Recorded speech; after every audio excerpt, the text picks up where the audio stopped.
विचार है उससे निश्चित तौर पे आप सत्ता परिवर्तन करने जा रहे हैं, इसमें कोई दो राय नहीं। बस मेरी गुंजाइश सिर्फ इतनी है, विश्वास होना बहुत अच्छी बात है, लेकिन अति विश्वास से कई बार चीजें बदल जाती है।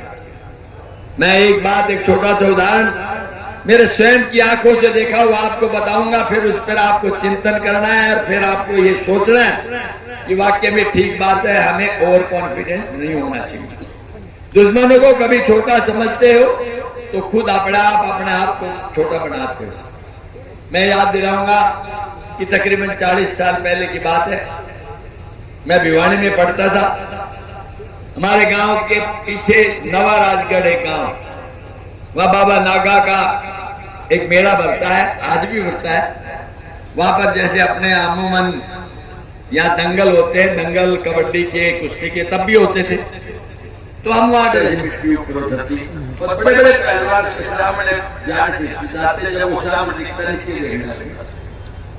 तो कोई नहीं हुआ। फिर दूसरी बार ऐसा ही हुआ, जब तीसरी बार ऐसा हुआ तो हमारे गांव वाला एक घोड़ा भाई था, कमजोर सा था, थोड़ा बहुत मानसिक रूप से तेज था। वो अपने बाप को पीली करके भागने लगा, उसका बाप पीछे वो आगे, सब लोग कहते थे पागल है। वो देख रहा कि ये तो छुट्टी बोला पूरे जंगल की, वो कोने में खड़ा था, तो क्या आया वो पहलवान जो था बड़ा ताकतवर था, सारे पहलवान तो बैठ गए, ये पहलवान कहता आ जा कच्ची में हाथ नहीं गए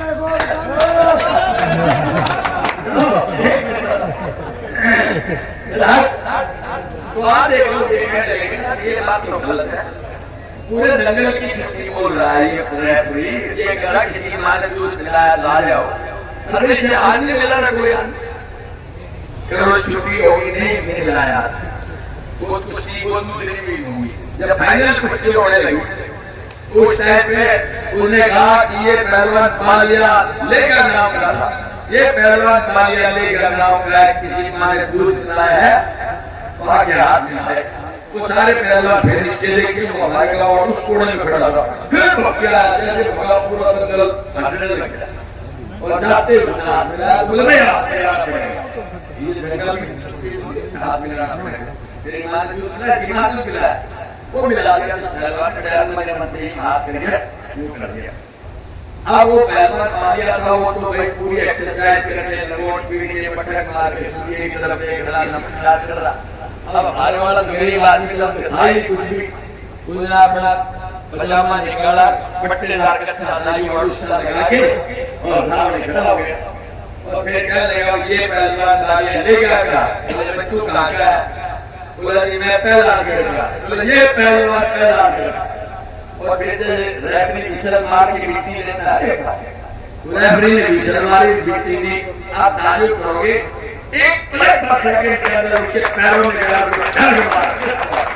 और पूरा दंगल कम से कम 2 फीट ऊपर चलो छोड़े और पहलवान के बटला भर लिया, जो तगड़े पहलवान 2-3 पहलवान बोल के छुड़ाया। याद है खुद का फोन हो गया, मुझे याद है कि वो खेस जो था ना, दोनों ये शोरो नहीं होते, सूता से खेस था, वो पहना 2 रुपए 5 रुपए 10 रुपए से भागी।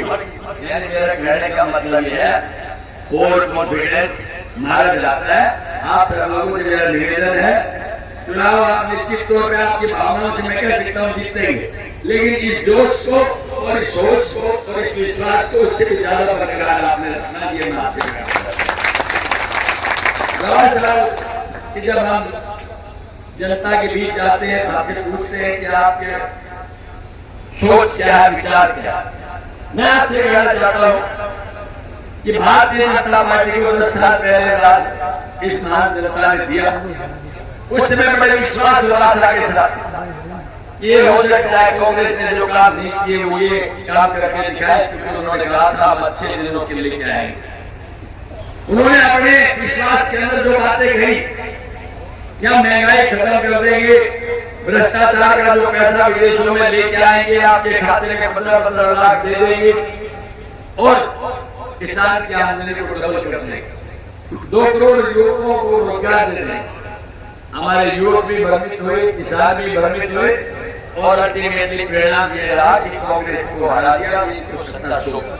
लेकिन जब सच्चाई सामने आई 10 साल में, तो आज परिस्थितियां क्या है? न तो लोगों को रोजगार दिया, न उनको कहीं काला धन लेके आए, और नए किसान की एमएसपी का गारंटी थी वो दी, और आज महंगाई आसमान तक के बोल रही है। तो इन परिस्थितियों में आपके सामने क्या है? किसकी गारंटी आप माने? इस बात को देख करके कांग्रेस पार्टी ने उन्हीं का समाधान किया है, और हम आभार व्यक्त हैं आदरणीय राहुल गांधी जी का कि उन्होंने पूरे हिंदुस्तान को ईस्ट से वेस्ट, नॉर्थ से साउथ क्रॉस करके पूरी पद यात्रा में गरीब से अमीर तक, मजदूर से किसान तक सबसे मिलकर के उनकी भावना को मिला करके कुछ बातें भारत न्याय जोड़ने के अंदर लिख के दी। उन्होंने 5 नियम दिए उन्होंने, और उन्होंने 5 नियमों के आधार के ऊपर मजदूर का, किसान का, नारी का, खिलाड़ी का, और सबके सम्मान के लिए पानी की गारंटी का, यानी बहुत सारी चीजें। उनमें सबसे पहले ये थी कि रोजगार में जो हमें 1 नंबर पे कर दिया, उसके सबसे पहली जो कारण वो ये है कि अब एक किसान है बेटा हमारा, तो दूसरा जवान होता था। फौज में इसलिए जाते हैं कि अग्निवीर भाई अभी 15 दिन में सामने जिक्र कर रहे थे, क्योंकि ये कच्ची नौकरी, जब घर में फौजी आता था तो बड़ा खुशी और खुशहाली का मौसम होता था, क्योंकि उसे पता है कि मुझे आज फौज में भर्ती कर दिया गया है, कम से कम 28 से 30 साल में नौकरी करूंगा, जब वापस आ जाऊंगा तो मुझे रिटायर पेंशन मिलेगी, उसका बेनिफिट मिलेगा, और अगर मैं वोट में जाकर के शहीद हो गया तो मेरे बच्चों को शहादत और शहीद का इनाम मिलेगा, दुनिया गर्व करेगी और मेरे बच्चे तरक्की करेंगे, ये भावना होती है। अब उसे 4 साल के ऊपर छोड़ दिया गया। जो बच्चा फौज में भर्ती होता है उसे इस बात को हमेशा याद रखना पड़ता है कि कहीं मेरा नंबर 75 में नहीं आ जाएगा, और 75 में आ गया तो मेरा भविष्य क्या है? मुझे रिटायरमेंट के बाद पेंशन नहीं, मेरे रिटायरमेंट के बाद रिटायरमेंट के बेनिफिट्स नहीं, और रिटायरमेंट के बाद सरकार की कोई नीति नहीं जिसमें मुझे एडजस्ट किया जा सके। तो वो बच्चा क्या करेगा? अपना समय या तो नशा करेगा, या क्रिमिनल बनेगा, या फिर आत्महत्या करने के लिए तैयार हो जाएगा। और ये बहुत सारे देखने के लिए सीन आपके मिलते हैं। इसलिए पूरी निराशा भारतीय युवाओं के अंदर है। पहले 300-400 बच्चे रोडों के ऊपर दौड़ते नजर आते थे, अब उसे कोई एक नजर नहीं आता। जब पूछते थे कि किस लिए इतना परिश्रम करते हो, वो ये बताते थे कि हम इसलिए करते हैं या फौज में भर्ती होना चाहते हैं। अब वो जज्बा खत्म हो गया। राजवाल आपस के भाईचारे, भाजपा की बात कुछ नहीं। इन्होंने किसान को देख लिया, 700 किसानों ने शहादत दी, लेकिन आज तक उनकी कानून वापस लिए, लेकिन गारंटी पूरी नहीं की। राहुल जी ने कहा कि हमारी सत्ता आएगी तो सबसे पहले ये एमएसपी की गारंटी देंगे, और सबसे पहले जो अग्निवीर की योजना है उसको पहले समाप्त कर रहे हैं। इसके बाद आपकी बात मैं आपसे ये कहना चाहता हूँ कि जो कांग्रेस ने करके दिखाया है देश के लिए, वो कोई दुनिया में दूसरी पार्टी कर नहीं सकती। लेकिन भाजपा के लोग फिर भी एक बात कहते हैं कि 70 साल में कांग्रेस ने क्या किया है। आप हम यहीं पर विराजमान है, इतिहास के अतीत पर जहाँ करके देखेंगे तो आप मुझे ये पूछे कि आपके घर में, आपकी जानकारी, आपके रिश्तेदारी में पुराना कौन सा बीजेपी का नेता है जो ये कह सकता है ये अहमद शहीद का बेटा है या अहमद शहीद की पूर्ति है। आज देश अगर आजाद है तो सिर्फ कांग्रेस के बलिदान की वजह से है। इसलिए आप लोगों को 1947 में देश आजाद हुआ, नेहरू जी जिस दिन प्रधानमंत्री बने, इस देश में सबसे पहले भाखड़ा नगर से बिजली और उसके बाद में पानी देने का काम जब ज्वाइंट पंजाब होता था, हरियाणा, पंजाब, हिमाचल, वो जवाहरलाल नेहरू जी ने किया था। जो आज पानी की बात हम करते हैं, ये उस टाइम से शुरू की थी। कौन कह सकता है कि काम नहीं किया? IIT, IIM जिनके बारे में आप जिक्र करते हैं, हमारे माननीय मुख्यमंत्री जी को यही नहीं पता था कि रोहतक के अंदर IIM आया हुआ है। उन्होंने कहा कि भाई हम कोशिश करेंगे कि IIM ले जाए। तब किसी ने बताया कि मुख्यमंत्री महोदय IIM तो शुरू हुए 2 साल हो चुके हैं। ये उनकी सोच। उसके बाद लाल बहादुर जी आए, जय जवान जय किसान का नारा लगाया, फिर इंदिरा जी आई जिसे आयरन लेडी का नाम दिया, और उसने एटम बम का ब्लास्ट करके न्यूक्लियर पावर बनाया और पाकिस्तान के 2 टुकड़े करके बांग्लादेश बना करके पूरी दुनिया का नक्शा बदल करके दिखाया।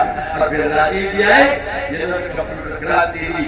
जो मोदी जी आज कहते हैं 5G की बात करते हैं, 5G स्पेक्ट्रम की बात करते हैं, हर चीज के लिए पेटीएम की, एटीएम की और पोर्टल की बात करते हैं। मुझसे ये पूछें ये सैटेलाइट, ये एटीएम, ये पेटीएम कौन सी नीति से चले, कौन सी टेक्नोलॉजी से चले, अगर उसका कोई उत्तरदार है तो सिर्फ समझिए राजीव गांधी जी जिन्होंने ये काम करके दिया।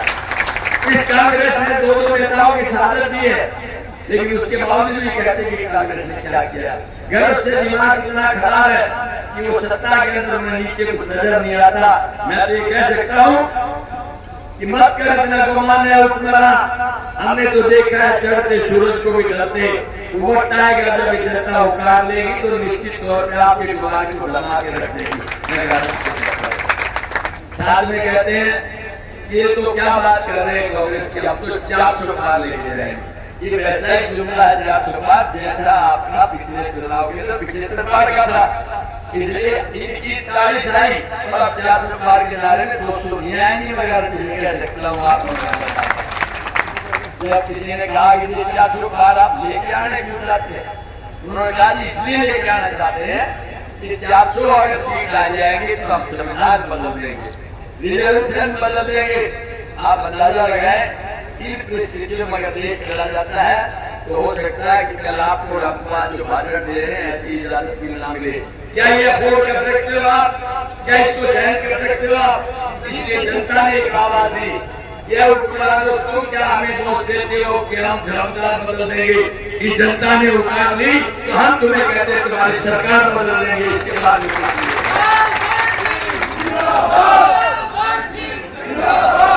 मैं आपसे ये कहना चाहता हूँ, हरियाणा प्रदेश की बात आती है, जो दिन भूपेंद्र सिंह हुड्डा के राज को याद किया जाता है, जिन्होंने हर क्षेत्र के अंदर विकास की बात की। ये दक्षिणी हरियाणा जिसके अंदर तो शिक्षण के कोई संस्थान नहीं था, सेंट्रल यूनिवर्सिटी एक मिली, वो आपके यहाँ पर आयुर्वेदिक मेडिकल कॉलेज दूसरा मिला, वो नागौर के अंदर मिला। राव वीरेंद्र सिंह जी ने अपने टाइम पे कुछ नहीं करवाए, राव वीरेंद्र सिंह के नाम से इंजीनियरिंग कॉलेज जैनाबाद के अंदर दिया।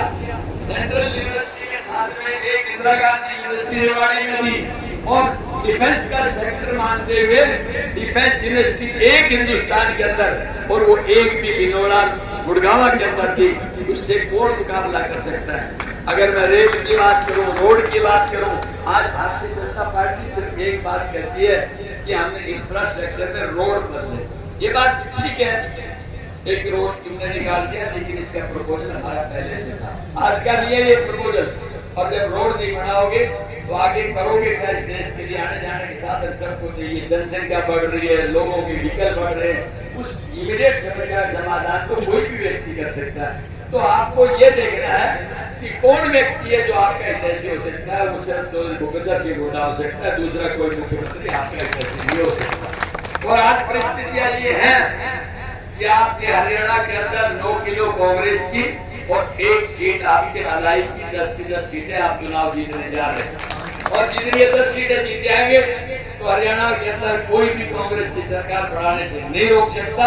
आपकी सरकार भी बनेगी और आपके काम भी होंगे। समस्या रही है, कुछ पानी का समाधान हुआ तो अभी भी बाकी बहुत कुछ बचा हुआ है। मैं इतनी कह सकता हूँ, भगवान मौका देगा, आपका आशीर्वाद रहेगा तो उस पानी की समस्या का समाधान अपन जरूर करेंगे, निश्चित करो। हमारे बच्चों में प्रतिभा बहुत है, लेकिन उस प्रतिभा का हमें निश्चित तौर पे फायदा इसलिए नहीं मिल पाता कि वर्तमान सरकार किसी को रोजगार देके राजी नहीं है। कांग्रेस ने अपने घोषणा पत्र में कहा है कि हमारी जितनी सत्ता आएगी उस दिन हम 30 लाख लोगों को पहले झटके के अंदर रोजगार देंगे। हरियाणा के अंदर 6000 पेंशन, बुढ़ापा पेंशन देंगे, 300 यूनिट आपकी माफ करेंगे और 2 भाई बीपीएल परिवार के नीचे के हैं उनको 100 गज का प्लॉट खाली नहीं देंगे, उनको 2 कमरे, एक टॉयलेट में एक छोटी किचन बना करके देंगे। ये सारे बातें भारतीय जनता पार्टी ने नहीं की। मैं याद दिलाना चाहता हूँ आपको कि जब हरियाणा हिंदुस्तान आजाद होने के बाद हरियाणा का सिग्नल तो 66 में आया, घर के अंदर गेहूं की रोटी तब पड़ती थी जिस टाइम पे मेहमान आता था। आज तो हरित क्रांति के नाम से जो इंदिरा जी लेके आई, हर घर के अंदर गेहूं की जो गिनती नहीं होती, इससे बढ़िया भी कुछ खाने पीने के लिए मिलता है। तो सिर्फ कांग्रेस का ये ग्रुप रहा। मैं ज्यादा कुछ न कहते हुए, आपने बहुत समय दिया।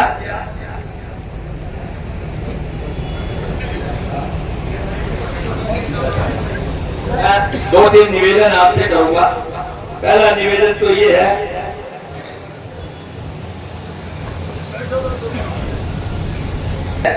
कि कल 9 बजे हवन है वहां पर सीएल फार्म के अंदर। भाई आप सबको आना है वहां पर नामांकन पत्र भरने के टाइम पे जो रेवाड़ी रोड पे, और 10 बजे हुड्डा साहब आ जाएंगे, क्योंकि उन्हें दोबारा उसमें गुड़गावा के अंदर दूसरे उम्मीदवार का नामांकन पत्र भरवाना है। तो सारे भाई ये मान लेना, ये मत सोचना कि राजनेताओं ने 10 बजे का टाइम दिया तो 12 बजे आएंगे। ये टाइम सीमित है, लिमिटेड टाइम है, टाइम फिक्स है, उसी के मुताबिक आएंगे जाएंगे। और जब सभा में जलसे में जनता समय में ना पहुंच पाए तो सभा की गरिमा भी नहीं रहती।